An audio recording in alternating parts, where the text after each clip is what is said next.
पावसाळा चालू आहे, वातावरण सगळं थंडगार आहे. अशा थंडगार वातावरणामध्ये ना आपण पाणी पिण्याचं जे प्रमाण आपलं असतं ना ते एकदम कमी असतं. अशा वेळेस असं सूपमधनं आपण पाण्याची जी कमतरता आहे ती कमी करू शकतो.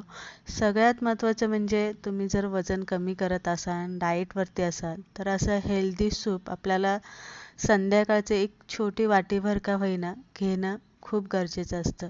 आज आपण पौष्टिक, हेल्दी आणि अत्यंत बहुगुणिक असं नाचणीचं सूप कसं बनवायचं ही रेसिपी बघतोय. त्यासाठी इथे 4-5 चमचे मी इथे नाचणीचं पीठ घेतलेलं आहे. आता तुम्ही पीठ तुमच्याकडे नसेल तर तुम्ही नाचणी सत्व वापरलं तरी चालेल किंवा नाचणीचं पीठ बाजारात विकत भेटतं ते घेतलं तरी चालेल.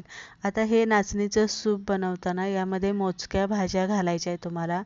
म्हणजे सूप बनवताना आपण काय घालू, गाजर घालायचं आहे, सिमला मिरची घालायची आहे, फरसबी घालायची आहे, कांदा घालायचा आहे आणि कोबी तुम्हाला इथे वापरायचं आहे.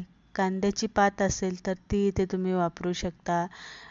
कोथिंबीर तुम्हाला इथे वापरायची. आलं आणि लसूण बारीक असं ठेचून तुम्हाला इथे वापरायचं आहे.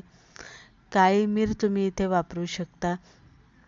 बेसिकली आपल्या घरामध्ये ज्या भाज्या आहेत त्या इथे तुम्ही थोड्या थोड्या वापरू शकता.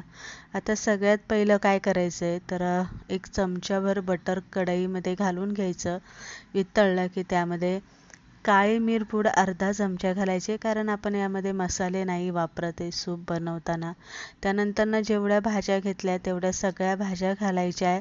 थोडंसं मीठ घालायचं आहे, चांगलं असं परतून घ्यायचं आहे बटरमध्येच आणि नंतर यामध्ये पाणी घालायचं आहे.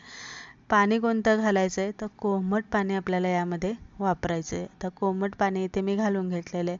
तुम्ही किती लोकांसाठी सूप बनवताय, तुम्हाला किती बनवायचे आहे त्यानुसार तुम्ही पाण्याचं प्रमाण, पिठाचं प्रमाण आणि ज्या भाज्या घेतलेल्या आहेत त्यांचं प्रमाण तुम्ही इथे कमी जास्त करू शकता. मीठ घालून घेतलेलं आहे. थोडंसं चटपटीत होण्यासाठी जर मुलं पीत असाल सूप आणि थोडंसं टेस्टी लागण्यासाठी मुलांच्या कलेने, आवडीने आणि आपल्यालाही एकदम असं टेस्टी लागण्यासाठी एखादा चमचा मी इथे शेजवान सॉस घातलेला आहे आणि अर्धा चमचा मी इथे सोया सॉस मी इथे घालून घेतलेला आहे. बस याच्या पलीकडे मी काहीही यामध्ये घातलेलं नाही आहे.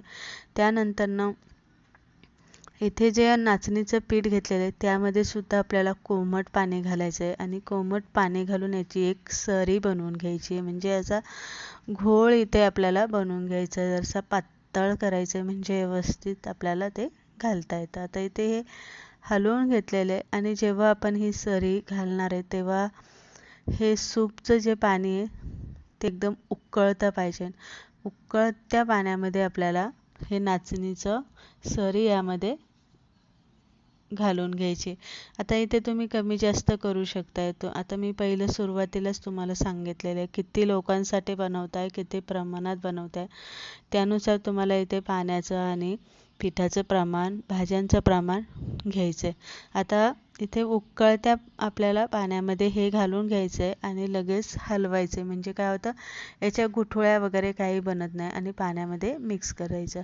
वरनं बारीक चिरलेली कोथिंबीर घालून घ्यायची आणि चांगली एक उकळी काढून घ्यायची. सूप हे जास्त घट्ट नसतं, एक लक्षात ठेवा. ते पातळ असंच असतं. यापेक्षाही तुम्ही थोडंसं पातळ करू शकता. एक उकळी आली की गॅस बंद करा आणि मग यामध्ये एक अर्धा लिंबू घालून घ्या. उकळी आली, गॅस बंद करायचा आहे आणि बंद केल्याच्या नंतर यामध्ये लिंबू घालायचे आणि व्यवस्थित सूप इथे हलवून घ्यायचे. बघू शकता जास्त पातळ नाही आहे, जास्त घट्टसुद्धा नाही आहे. दाटसर असं आपण इथे नाचणीचं हेल्दी, पौष्टिक असं सूप बनवून घेतलेले आहे. आजारी कोणी व्यक्ती असेल तर त्यासाठी सुद्धा तुम्ही या पद्धतीने हे सूप बनवू शकता.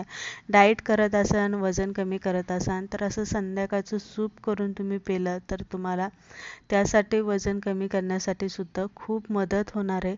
तर अशा पद्धती आपण इथे नाचणीचं सूप कसं बनवायचं ही रेसिपी मी तुमच्याबरोबर शेअर केलेली आहे. तुम्हाला सूपच्या रेसिपी बघायला आवडत असेल तर कमेंट करून नक्की सांगा.